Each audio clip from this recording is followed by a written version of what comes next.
So, composing gloves here with the Skyler Alan Crank, the developer of X, and many future things. Hopefully, hopefully. So, How's it going, man? yeah, so I already know a lot of your story. But I've got 5 questions because I find that having like a discrete number of questions helps. And just to go, so this first part is just the intro. So, what's your story? What's like how'd you get into this whole thing? Why audio programming?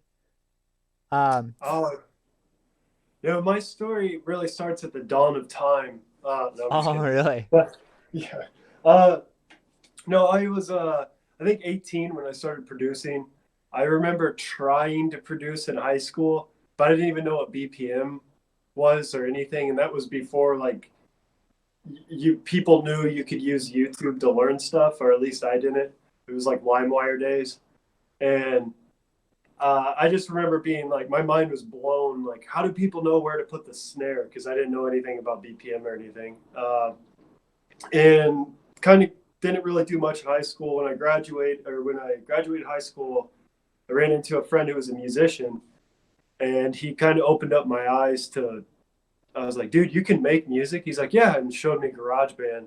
Uh, Blew my mind and started saved up, got a Mac, started using GarageBand. Then I heard about Logic, produced a rap for years, really impacted some people's lives. And it changed my life and just kept going and going. And then once I kind of had a falling out, the people I was working with, they kind of, moved on. They're still friends, but they took career paths where I was looking at music as a career path.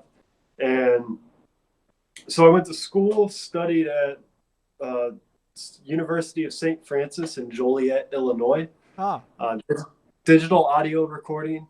I had, I think, three projects under my belt when I went into a 4 year, which was pretty cool. I studied, got an associate's in piano. It took me 4 years for that, 7 years to get my bachelor's because I was working 30 hours a week. And I remember my junior year. Well, this is back when I was producing.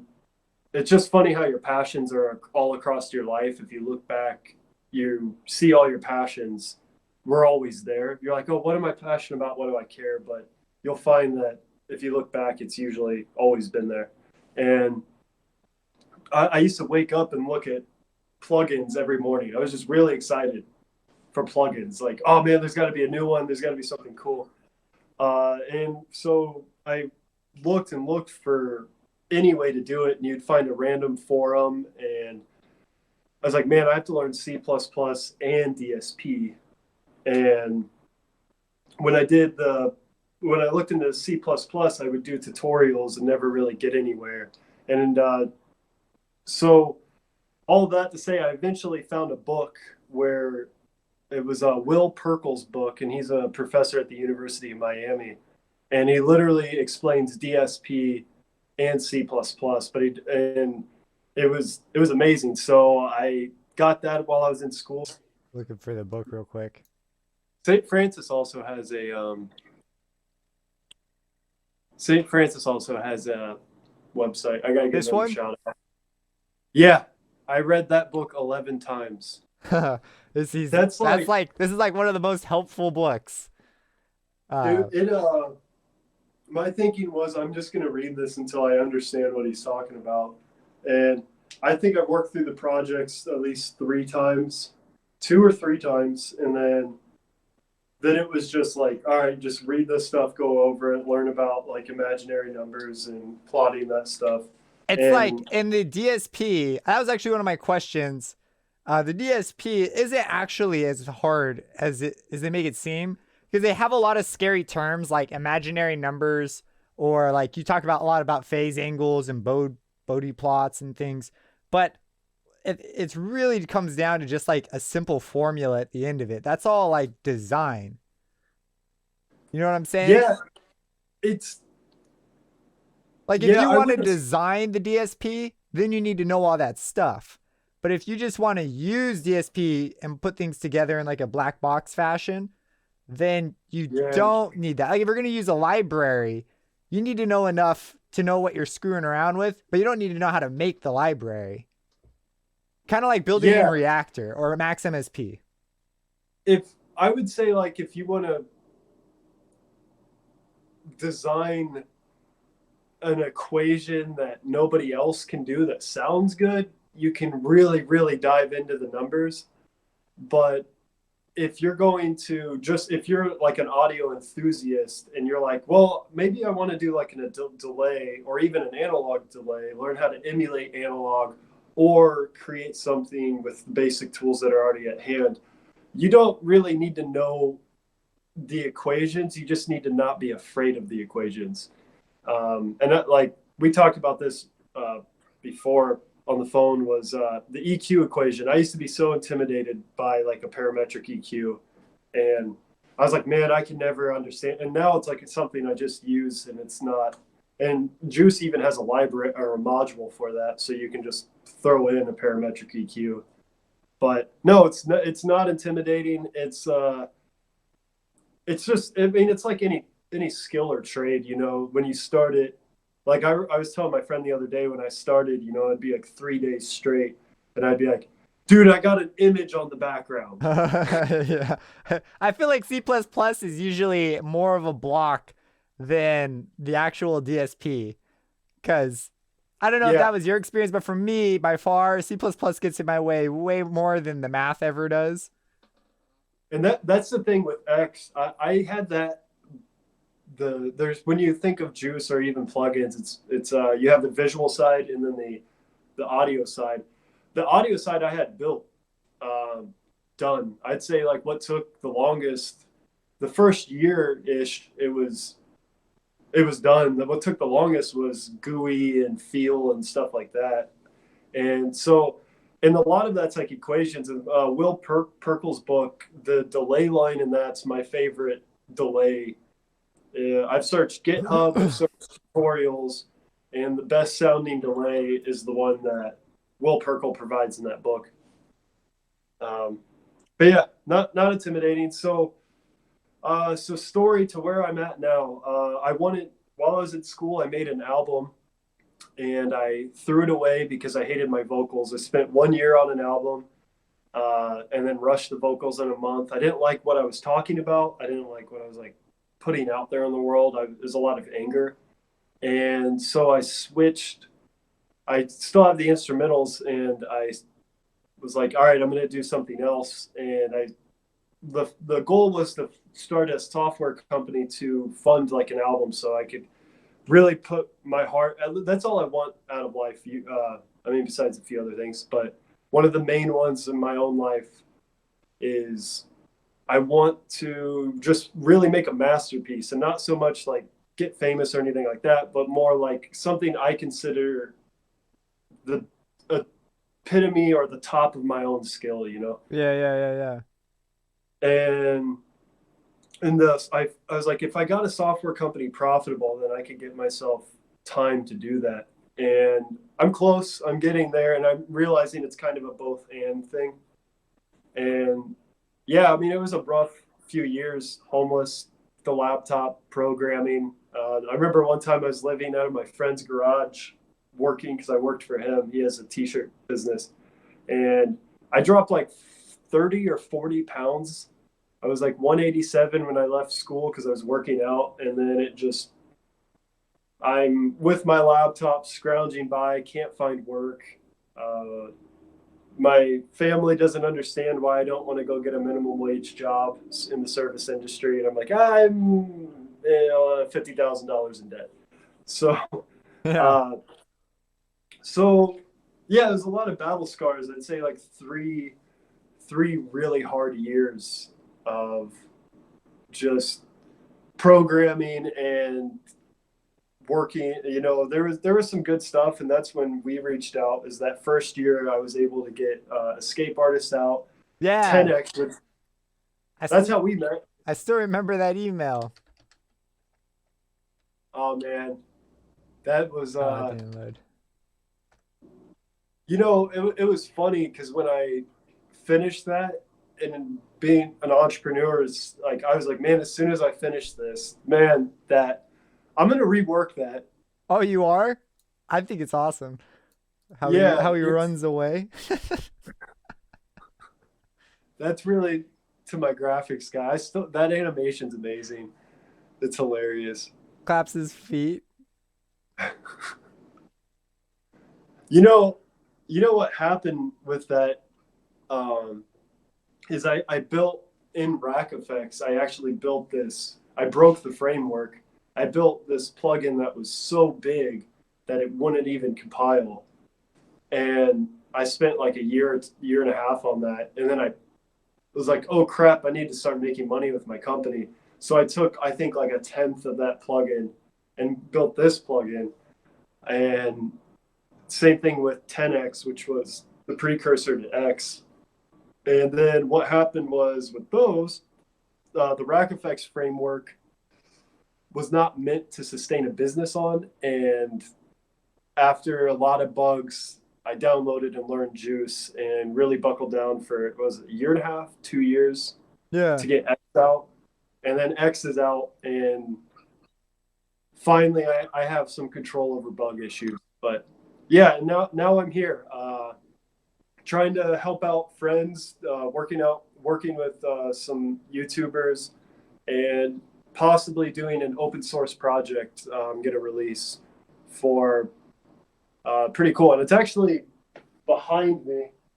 Yeah, it's the spiral Fibonacci. Yeah, it's actually it was usually I have a graphics guy, but it's a GIF that I found online that I thought was really cool. And what happened is when I was working on X one night, I was just like, what if I programmed 16 delays in the Fibonacci sequence? I wonder what it would sound like. And I did, and it sounds beautiful. And then I deleted it. It's like, oh, I'll build it again. And then it took me like another 2 months to figure out. It was funny, just sitting around 30 minutes, programmed it out, no problem. And I was like, wait, how'd I do that again? But yeah, it was. So I'm thinking of releasing that open source and having a walkthrough video on the audio programmer and the audio programmer channel, which we talked about. Yeah. That's gonna be that's huge. I mean you're going down a path like once you get your first I'd call this like your first like big project because just Yeah, the what the plugin does and how comprehensive it is. I feel like once someone gets one of these under their belt, like open the sensor too. That thing's pretty cool. oh duh, I was looking for it up in the corner. That's that little sauce at the end that I added just because I was like, all right, it needs some sort of visualizer, and a lot of people in beta were like, dude, redo the GUI, and I'm like, I will. Second iteration, this thing just needs to be done. I can't spend like 10 years on one thing and release it. You gotta, as some what is it Michelangelo who said, great works of art are never finished, they're abandoned. Yeah, And I don't know what Michelangelo said. some famous painter said that. What was your initial idea of programming VSTs going into it? The first one. Like what was your like when you went in and you're like, I'm gonna program a VST, what the heck did you think you were gonna be doing? Like what were your ideas? What did you think you had to know? Oh, I get so do like a comparison between then and now. I Yeah. actually I had an idea which I will tell you the idea. I don't want to say it yet because it's the first plugin I ever made that I actually haven't told anyone about it, and I'm really excited to finally finish Oh, you're breaking up. this. Are you We'll never know.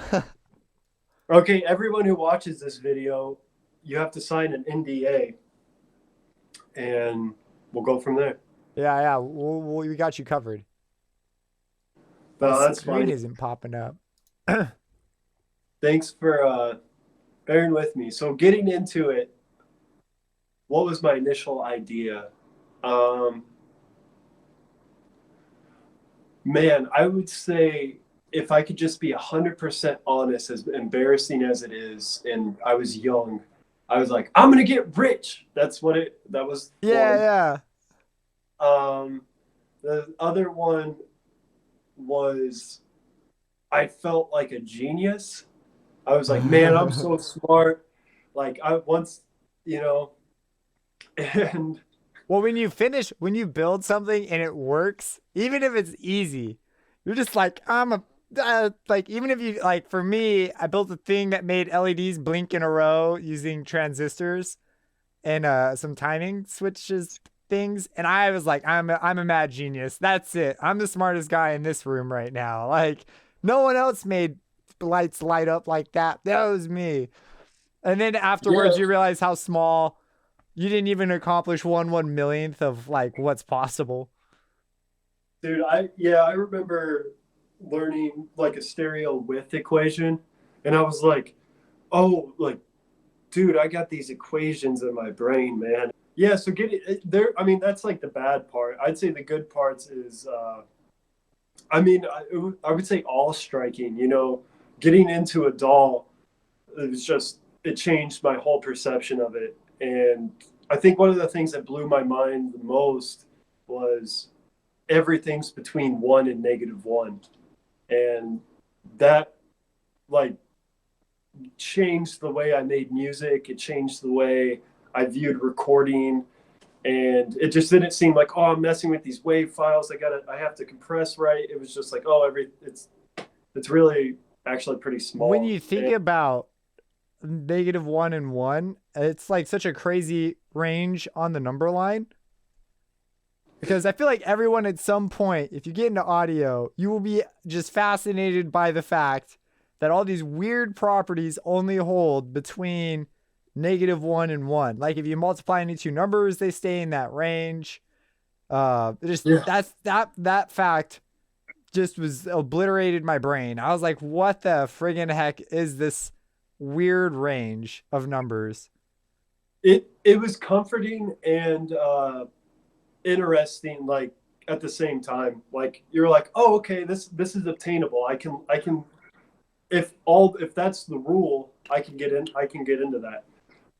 The other thing that blew my brain, one of the first things that I remember going to my professors or people around me, and I was like, dude, an EQ is just a delay. I mean, now, Yeah, I did the same thing. I did. I went and my professor doesn't know anything about DSP. He was just a guy who taught MIDI programming, like how to make a drum beat. And I was like, every plugin is just a delay, man. yeah, It's all just delays.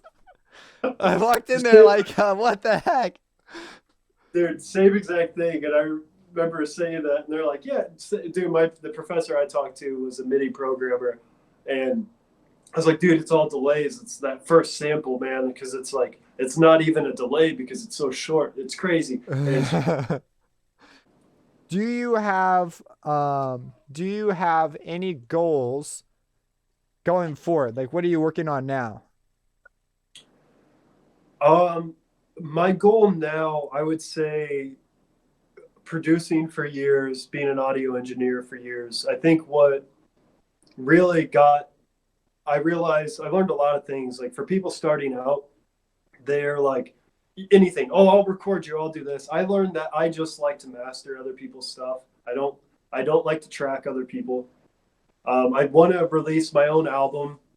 And when I say masterpiece, I mean give something my best effort, meaning I make as many songs as I can.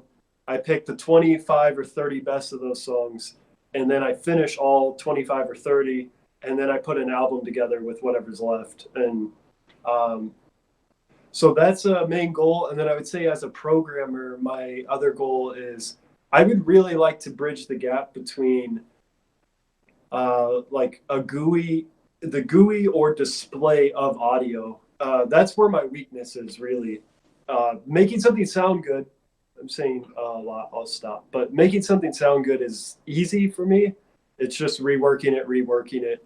but really knowing how to display pixel data within from an audio waveform that is all great information in a new way is like, I think that that's where the future of making sound is going to go. You know, it doesn't have to necessarily be uh, like a spectralizer that gives you all this crazy stuff. It could just literally be like something spinning that you're like, okay, that's the information I need to know to use this plugin. And I think that that's the future, where I see a lot of people who make music aren't necessarily concerned with if they have a uh, phase coherent or non-phase coherent EQ. I feel like most people won't even ask that question. Yeah, they won't care.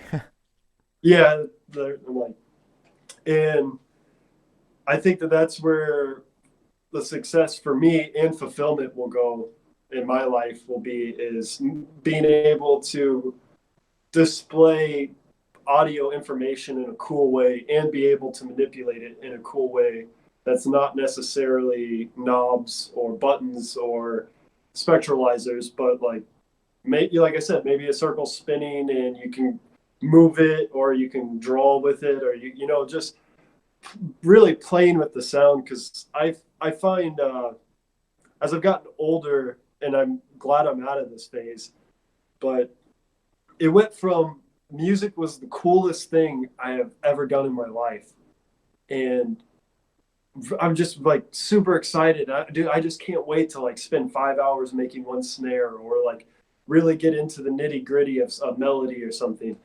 And then eventually it becomes work, where you're stressed out and you're like, I need to make a song. Dude, you're not working hard enough. You're not doing this. And I think what's cool with plugins, at least what I want to do, is I want to make something where people can grab it. And I have like 3 parameters really that I kind of judge. And that's, I feel like I did pretty good with X with that, is I want somebody to pick it up, be able to never learn anything about it, and enjoy it and use it really fast. And I feel like X can do that. I also want to bake in stuff where people, if they want to spend 6 months and study it, and make it their tool, where it's like, because I have a few plugins like that where I'm like, I know every knob in this. And they also have the freedom to do that. And then the third one, which I'm unprepared, so I'll have to make one up, is probably just fun, man.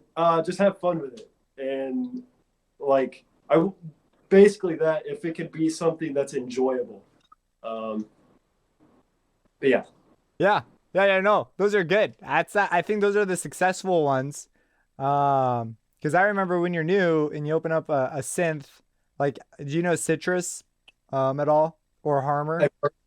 I've heard of it. Well, like you open it up and there's so many buttons and knobs, and I don't know anything. I don't even know what a mixer is at this time.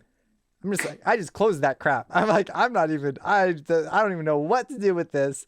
And so you go and you look for help, and it wasn't until I started seeing how other people used it that finally clicked for me. But then there were other things that were like so much more straightforward, but they were always more simple. I find a lot of plugins either go way, way, way too simple. They tend to be popular though. But for me, I'm just like, this is cool, but there's like 4 knobs on this thing, and all their effects are really straightforward. It's not very inspiring to work with. And then you've got other plugins. Like, I think yours strikes a really good balance between simplicity but inspiring to work with. Like, I can accomplish new unique effects with it that are cool, and it doesn't feel like I'm just like turning on a bunch of one knob effects. It feels like I'm actually creating a unique blend of things. I appreciate that, man. The one thing I really wanted out of that, well, it's the other thing I think is it's kind of ahead of its time, at least. Like, binaural is a thing where people are like, dude, we can do binaural stuff now. And I'm like, yeah, we already know that. What's 10 or 15 or 30 years in the future, or 50 going to be? Like, we're going to be able to make stuff like complete, like, and that's why I like this, is it's completely taking place in the binaural spectrum. creating dimensions for any sound that comes in. You can take a sine wave and turn it multidimensional, and that's one of the things that makes serum so interesting to hear as a sound wave, is because it's multidimensional synthesis. And this thing's you have to click play to get the LFO to work on that. Oh, I know. I'm just showing, because like the idea of putting a Haas effect in the middle of all these different things, and like some of these things are things that if you were to try and do this in a channel strip, it would be pretty complicated to get done. That's true. And this is like, because I see these plugins, they streamline something that's easy to do in a channel strip, and they're like, but now it's more convenient, and I'm all for that. Like, that's cool, but it's much cooler to me to see plugins that do things like this is really hard to do in a channel strip. Now it's easy. Or impossible. Like, for example, like Phase Plant, they have or Kilohertz has one called Multipass, and it's the first one. Oh, what, do you have that on like your arm or? No, I was just quoting, what was that sci-fi movie? Multipass. Oh, I don't know the movie. Fifth Element. Oh, I do know that movie. Multipass. Yeah, they made multiband processing, to me, because there are already plugins that do it, but they did it in a way that just made so much sense. It's like, this is how it should be. But it's just a plugin that takes something that's typically a lot harder to do and like just makes it really easy to do. And they did it in a way that it wasn't like silly. Like that plugin genuinely changed how I do things. Like, because you can like suddenly I can slap that on like a kick, put stuff on, and I'm processing the kick in ways I would not take the time to do, like parallel stuff. That's like, cool. Oh, I'll put a distortion on the mid range, but only on this random little band, and then I'll do this, and then I'll put a Haas effect only on the high end, and then on the low end I'll have a transient shaper where most of the snap is anyways, and like the mid lows to low, and it's like X does similar things. Like, oh, I'll randomly stick a Haas in here and have some Doppler effect going in the middle, like the stuff that I would not do that before because it would be a pain to do. I'd say the strength of X, and I'll be releasing a light version, it's the first dynamic imager stereo width, and that's when I was mastering professionally that's the thing I would always automate. And I would say the weakness of X is workflow. It's really like, I would say like a microscopic laser for sound, or like a microscope, where if you want to sound, for me, how I envision, like how I use it is, if you want something to shine and sound really good, when I would do, especially my voice, like I will put that on my voice every time, or a lead. And I will just, where you put something on and you export it and you just keep looping until you can get this sound that's so processed that people like to hear it, just because they're like, wait, how'd you do that? And it's like, oh, just like, 30, 50 iterations of the same track. And you like, when it gets so far removed, then you go back to the original idea and you're like, wait, okay, so how do I blend the original idea with this new thing that sounds cool? And then you blend it and then do it again, and then you're like, okay, I got it. That's pretty cool. At least for my workflow, get a little sound designy. Do you have a favorite VST creator or a favorite company? Like a company that you're like, I want to make stuff, not copy them, but I want to make stuff inspired by them. The person, there's three. If I was going to just name drop three people, Data Life with Sausage Fattener, obviously, it's something fun. Everyone loves using it. It makes you laugh. You smile thinking about it. It's really cool. And he's a musician, so it's like that's where I see my life, as somebody as a programmer and a musician or artist. Yeah. The biggest inspiration is Steve Duda with Serum, I'd say. I think for a lot of people, he's like a main source of inspiration, because he really he did the one. I mean, like he did it. He changed the industry, and he was like a mixer before. By himself, didn't know how to do it, and then he did it, It's crazy. Yeah, and what's funny is I actually emailed him like right before Serum was out, back when like he had LFO tool and Nerve. Uh, I was like, hey man, I really want to like learn how to do this stuff. To take an intern? He said he would never take an intern, uh, but he said, but he still responded to my email, and I sent him X and talked to him a little bit after that, after he had completely changed the industry. And But I he's think super for me, chill. that's the selling point. That's why he's awesome. It's because it's like he could have been like, you know what, small fry, I'm not going to talk to you anymore. But he's just still like, yeah, man, that's really cool that you did that. See ya. Yeah. Oh, he was at NAM last year, and meeting him was like a big deal for me at least. I was like, this is Steve frickin' Duda. Like everyone should be over here. He was like all like that was really really cool. I think Joshua from the audio programmer was like, yeah, he came up and talked to me and said he thought it was really cool what I was doing. Like Steve said that to Joshua, and I was like, man, cool guy. And then third, I'd Yeah. have to say another guy I talked to, and this is for people who like DDMF in Germany. He's a cool guy. He makes some boutique, it's his own flavor of plugins. And DDMF sounds super familiar. his biggest one's Meta plugin, which Meta makes plugin. every VST run in Pro Tools. Oh, okay. He's super cool guy too. To talk to him, and then honestly, you gotta like Isotope, but just I would say Insight. Insight was probably one of my favorite plugins. I'm still thinking And about DDMF. DDMF, okay, did he make a plugin doctor? I'm pretty I sure that's the guy that made plugin doctor. Like, dude, that I'm guy's like, a mad scientist. He's a mad. I talked to him too. I was gonna be an intern for him. Um, so you were trying to get indoors. Like, you were like, yeah, this is the guy that made plugin doctor. mad scientist for sure. Okay. I was like, I swear I know that guy. I know those letters. He's cool. He's a cool guy too. I met a lot of people from Isotope. They're a cool company. Um, yeah. What was interesting to me is how big Isotope actually is. It's huge. I was at the Emmys for like engineering, and there was like JPEG there. I was like, I never thought about it, but there's a team for there's a company for JPEG.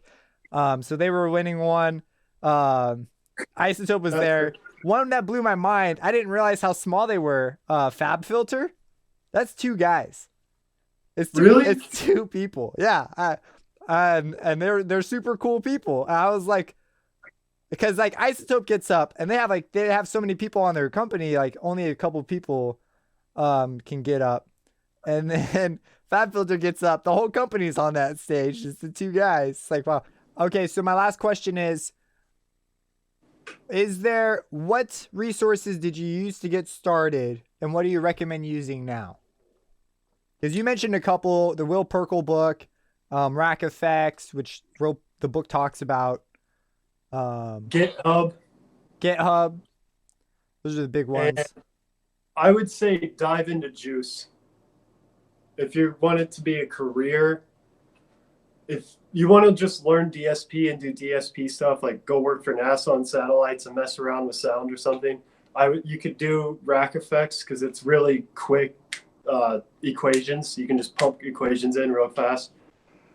But Juice is just start there. There's no other framework you can really do, I don't think. And if you do it yourself, there's just so many versions that you're going to have to deal with. If you're going VST or AAX or It's like super overwhelming if you're just starting. Juice, I would say if you're going to start with Juice, just realize the editor is the visual side and the processor is the audio side, and learn how to connect them first. Yeah. I mean, where did you go to learn that stuff? Scrapping. I actually had a friend I randomly met online, and he showed me how to first the difference in those. Juice has some great tutorials, and then honestly, if you really want the simplest ways, just the connecting, the audio programmer channel is actually pretty solid. I was gonna say that channel if you didn't. I was be like, yeah, yeah. I should have said that first, but I was thinking of how I first learned, because I learned and then I switched to Juice, and right as I switched to Juice, he like released his first 3 videos or something. So I was kind of watching him, but I was like, all right, I've already kind of got that, but I would reference his channel a lot. Yeah, I saw him a few years ago when there was like hardly anything. And then I went back the other day and I was like, holy cow, this guy's been busy. Like, yeah, that's got it all on there now. Like, holy crap.